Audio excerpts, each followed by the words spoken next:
Hello guys, and let's continue with our veins of the thoracic cavity. I know that the vena intercostalis posterioris is a very big and pretty difficult topic, and of course I want to help you with it. Yeah, so let's take a look at this vein. So these veins are the most important tributaries of the vena azygos on the right side and vena hemiazygos and vena hemiazygos accessoria on the left side. So the vena intercostalis posteriores, they will go under the ribs together with the arteria intercostalis and the nervus intercostalis, and so the vena will drain the intercostal spaces, so the muscles of the intercostal spaces, musculi intercostalis interni et externi, and with its tributaries. Yeah, so these veins will also drain the muscles of the back and the skin of this region with the rami dorsalis, as well as it will drain the plexus venosus vertebralis internus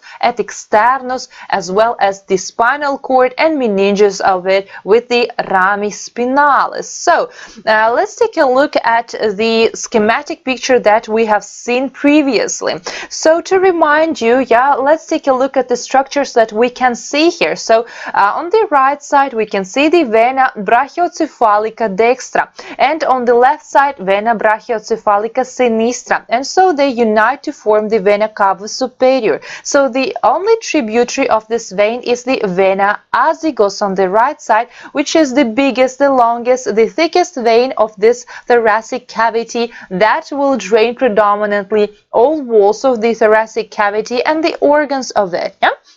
So also we can see that on the left side we have two blood vessels. So the lower blood vessel is called the vena hemiazygos, that will flow into the azygos at the level of the T8, T9. Yeah, so here we can see how does it happen. And so the upper blood vessel is the vena hemiazygos accessoria. Yeah, in a caudal direction will flow into the vena hemiazygos, but in a cranial direction we have two possibilities.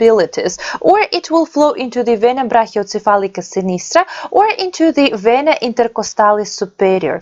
Okay, so let's take a look at the intercostal veins. So all of these veins from 1 till 12, yeah, so all of these veins are vena intercostalis posteriores, but you can see that some veins will have different names. Yeah, for example, the first vein is called the vena intercostalis suprema, or sometimes it is called also the vena intercostalis posterior prima. You can choose both. And so this vein on the right side and on the left side, so these are the highermost veins that go under the first rib, and so both of them will flow, usually they flow into the vena brachiocephalica dextra et sinistra, but also you can see that in some cases this vein on the left side could flow into the vena hemiazygos accessoria. Yeah, okay, so let's take a look at all other veins. So here the vena that goes under the 12th rib, so it is called Vena Subcostales. Yeah, so we don't have this intercostal space under the 12th rib, so that's why the blood vessel is called Vena Subcostales, under the rib, vein that goes under the rib. The same will be with the artery and the nerve as well. And so what else do we need to know about these blood vessels? We can see that according to this side, yeah, these blood vessels will flow to the different veins. Yeah, for example, we can see that lower 8 intercostal posterior veins will flow directly to the vena azygos on the right side, but the second, third, and the fourth intercostal veins will unite, and so they form the vena intercostalis superior, so this violet vein that will flow predominantly into the vena azygos, into this arch of the vena azygos, or sometimes this vein flows into the vena brachiocephalica dextra.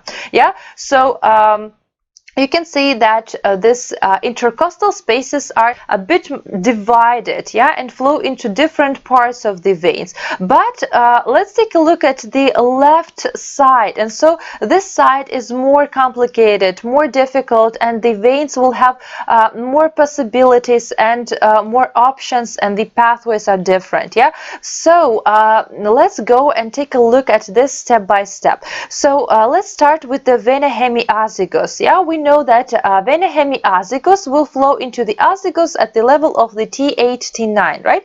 And so it is shorter, it is smaller and thinner, and of course it will receive only the inferior intercostal veins. Of course, the Vena Subcostales is included. So approximately vena hemiazygos will receive so 4 to 5, sometimes 6 intercostal lower veins. Of course, we are talking about the posterior veins, yeah, and so they will flow directly to it, and everything also depends on the level where the hemiazygos flows into the azygos. What happens with the vena hemiazygos accessoria? Yeah, so it is made by the fusion of the 3, sometimes 4, sometimes 5 intercostal veins that fuse to form one tube that will flow into the vena hemiazygos, right? And so these intercostal veins will drain into it. And then we can see the last blood vessel that we need to discuss is the vena intercostalis superior. So this violet blood vessel, also the same as on the right side, will unite two 3 intercostal veins, yeah, and so it will flow directly to the vena brachiocephalica, yeah. And so thank you for your attention, and I hope that this helped you a lot.